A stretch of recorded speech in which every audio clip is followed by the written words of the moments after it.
بسم اللہ الرحمن الرحیم۔ السلام علیکم۔ یقین کامل چینل میں آپ لوگوں کو خوش آمدید کہتی ہوں۔ آج جس وظیفے کے متعلق میں بات کروں گی میری تمام محترم بہنیں بھائیوں، وہ تہجد کی نماز کے بعد کا وظیفہ ہے۔ اس کے فوائد اتنے ہیں، اس کی فضیلت اتنی ہے کہ آپ کی زندگی کی کوئی بھی حاجت ہو، خواہش ہو جو پوری نہ ہوتی ہو، کوئی مشکل ہو جو آسان نہ ہوتی ہو، تو آپ اس عمل کو کر سکتے ہیں۔ یہ عمل ہر بندہ کر سکتا ہے۔ اس عمل کی سب کو اجازت ہے۔ بلا جھجک آپ بلا پریشانی کے اس عمل کو اللہ تبارک تعالیٰ پر یقین رکھتے ہوئے کر سکتے ہیں۔ اس کے لیے آپ کو اجازت لینے کی ضرورت نہیں ہے۔ محترم بہنوں بھائیوں، جب بھی کوئی وظیفہ یا عمل شروع کیا کریں تو 5 وقت کی نماز کا لازمی معمول بنائیے تاکہ اس کی فضیلت آپ کو مکمل طور پر مل سکے۔ تو آئیے آج کے اس عمل کی طرف چلتے ہیں۔ آج کا یہ وظیفہ نماز تہجد کے بعد کرنا ہے۔ کوشش کیجئے جس دن آپ کو اس وظیفے کو کرنا ہے اس وقت تو خاص کر 5 وقت کی نماز لازمی پڑھیں۔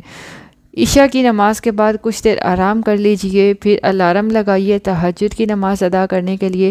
تہجد کے ٹائم اٹھیے، نوافل ادا کیجئے اور اسی جگہ پر، اسی جائے نماز پر بیٹھے ہوئے آپ کو اس عمل کو کرنا ہے۔ آپ نے سورہ حج کی آیت نمبر 40 اس کا ایک حصہ ہے، پھر سے سماعت فرمائیے سورہ حج کی آیت نمبر 40 کا ایک حصہ جو میں آپ لوگوں کو بتاتی چلوں۔ ان اللہ لقوی عزیز، ان اللہ لقوی عزیز۔ اس کو آپ نے 101 مرتبہ پڑھنا ہے۔ اس کو پڑھنے کی بہت فضیلت ہے، بہت فائدے ہیں، اس کے دنیاوی اور دینی دونوں فائدے ہیں۔ جو مفتی کرام لکھتے ہیں، جو علماء کرام لکھتے ہیں اس کے فوائد کہ جو بھی اس کو پڑھنے کے بعد اللہ تبارک تعالیٰ کے حضور دعا مانگتا ہے وہ لازمی قبول ہوتی ہے۔ اور تہجد کے وقت ویسے بھی اللہ تبارک تعالیٰ قبولیت کا وقت ہوتا ہے۔ اللہ تبارک تعالیٰ فرماتے ہیں اے بندہ مومن مانگ، تجھے کیا مانگنا ہے، میں تجھے دینے کے لیے حاضر ہوں، یہاں موجود ہوں۔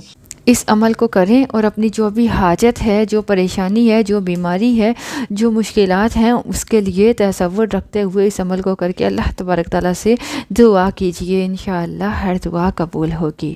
میں امید کرتی ہوں آج کا یہ عمل، آج کی یہ ویڈیو آپ کو ضرور پسند آئے گی۔ پسند آئے تو لائک کر دیجئے گا اور فیملی ممبرز کے ساتھ زیادہ سے زیادہ شیئر کیجئے۔ یقین کامل کی ویڈیوز کو دیکھنے کے لیے یقین کامل چینل کو سبسکرائب کر لیجئے۔ اجازت چاہوں گی۔